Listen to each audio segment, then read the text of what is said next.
Okie doke. This is for Vic on the guitarzoom page on Facebook, asking about the major and minor patterns compared to the pentatonic pattern. As he said, there's plenty of images of the pentatonic patterns.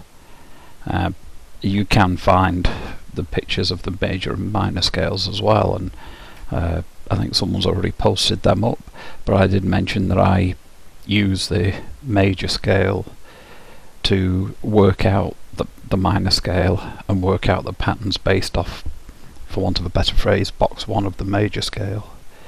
As I said in my post, I use C major and A minor just simply because that's A.B.C.D.E.F.G. So C, C, D, E, F, G, A, B, C. So the A minor scale just is the same note starting on the A. A, B, C, D, E, F, G, A. Or if you sort of work your way up to the C major scale position, if you like, it's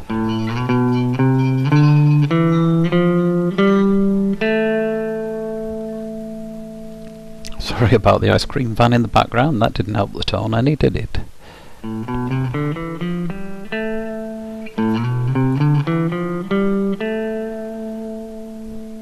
And the reason I use the major scale as the guide is, just like I say, it's easier to think when you get stuck. If you drop to the relative major, you can do the do re mi bit.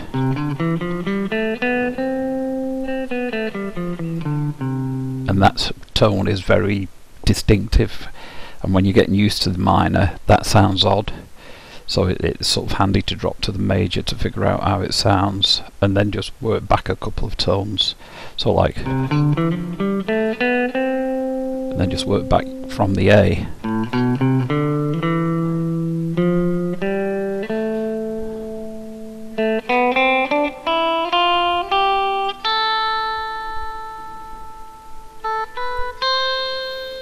And of course they're valid because, as with everything on the guitar, the top and low E. Whatever one does, the other does. So again, if you like, you've got your start playing the C major scale from the A. But if you start it from the C, you can start to work out your notes for the A minor scale.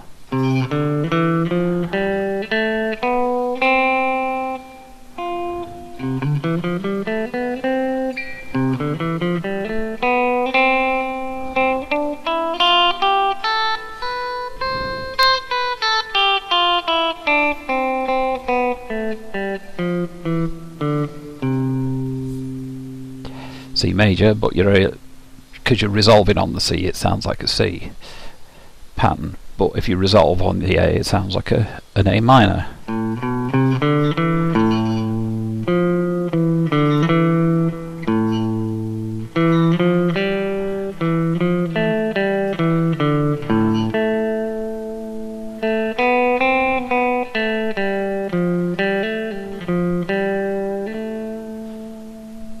As opposed to sort of playing around the C major scales like.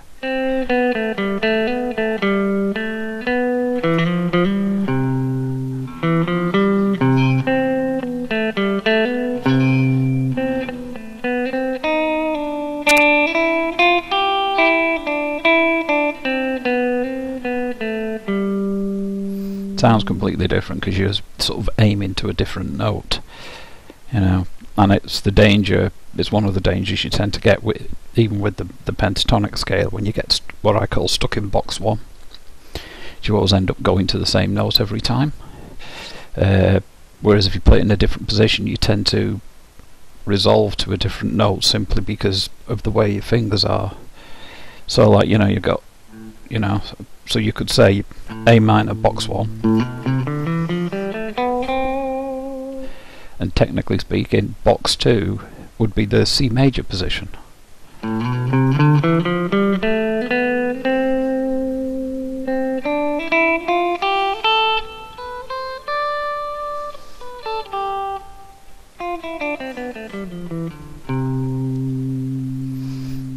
and then you can just work on from there. So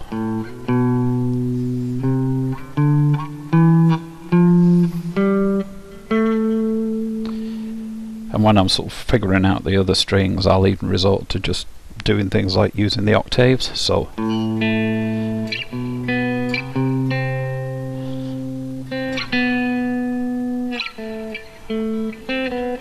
there's your 3 notes there, and you just carry on doing that. So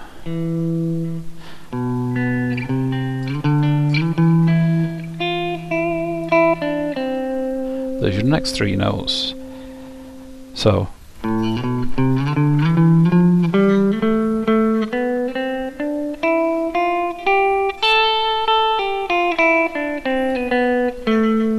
again, as I mentioned in my post, is all of these are working around basically 3 patterns with your fingers. I mean, I did call it a 1-3, but sometimes I'll play it 2-4 just based on the fingering. And the very first part of the C major is that I'd play that 2-4 rather than 1-3 just to avoid moving my fingers, because really that's also a valid note in the scale. You just don't start on it because you're starting on the root. So you're like, so you've got 2-4, though technically 1-2-4, 1-2-4, 1-3-4, 1-3-4, 2-4, 1-2-4. And playing the A minor, it would be 1-3-4, 1-3-4, 1-3 in this instance, 1-2-4, 1-2-4, 1-3-4, because again that mirrors that.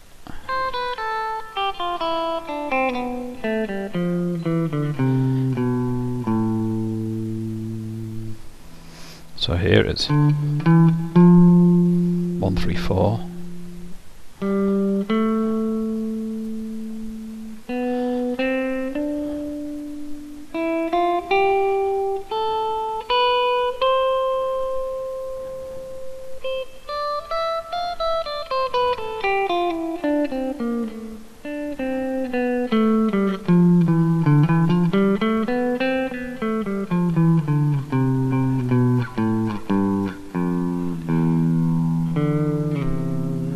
So they're sort of devolving to the C scales, so I can get the tonality. But once you've got the tonality set in your head, you're okay then with your patterns, and that's where your really root is.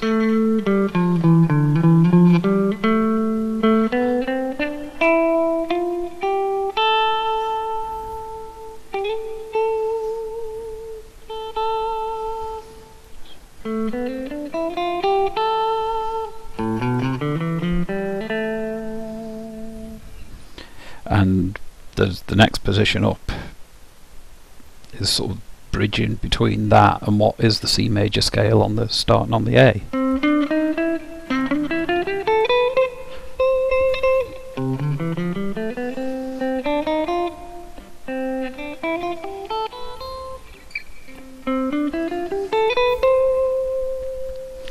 So again, that would be part of the A scale. So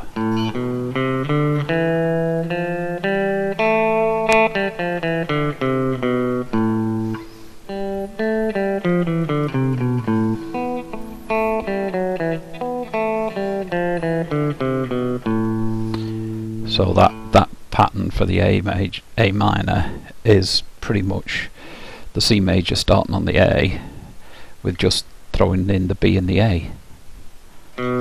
Those two.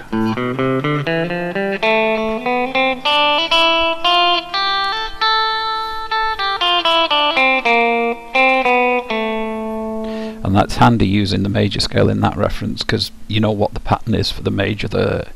So even though you're playing the minor, it's straight obvious when you go out, like I did then. So.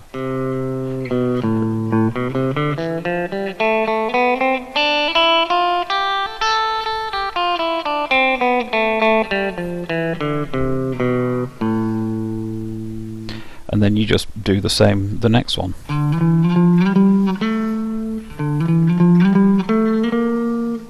So So that's a no-no.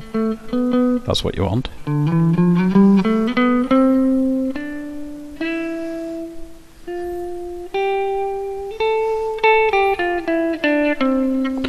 And again, thinking about the C major scale starting on the A. So we know those notes all belong in the C major, so they must belong in this pattern.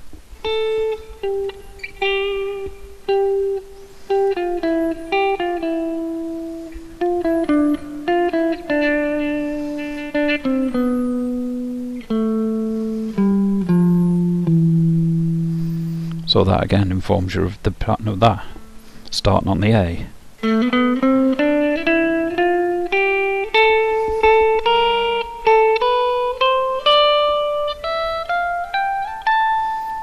And because you're playing around here, you can again think of your root, your string names, which helps you again place on a direct note, because you're just dealing with pure notes. So you've got your E, you've got your G, sorry, your B, and your G, and your D, so that you know all of those belong in this run, because they're all pure notes. So it's E, F, G, A, B, C, D, E, F, G, A, B, C, D, E, F, G. So there's your pattern there.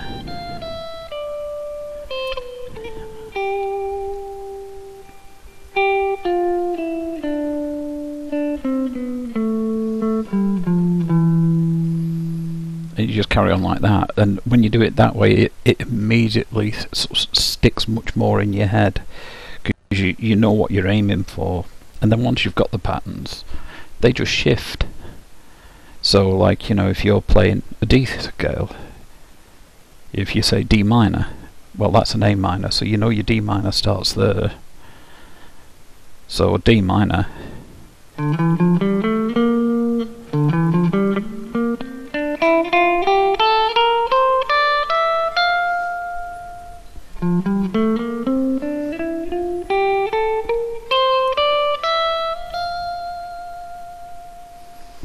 so like F, 3 notes down, so F major. So.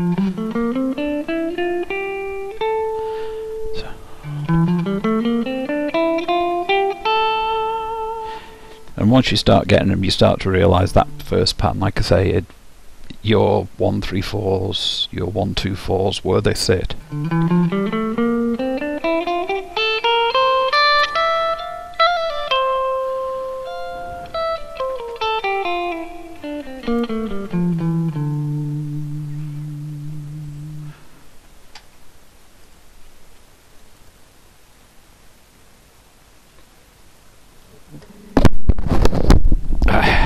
So anyway, that's the gist of it. As I say, just start with your C, because that's the easiest to deal with, but then it's all movable. That's your D.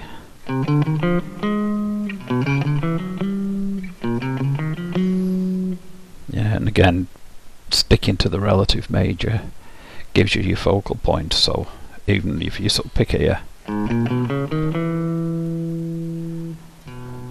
that's your relative major, 3rd note.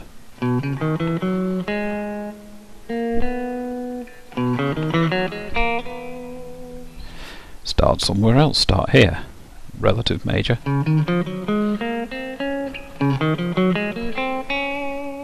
Start here.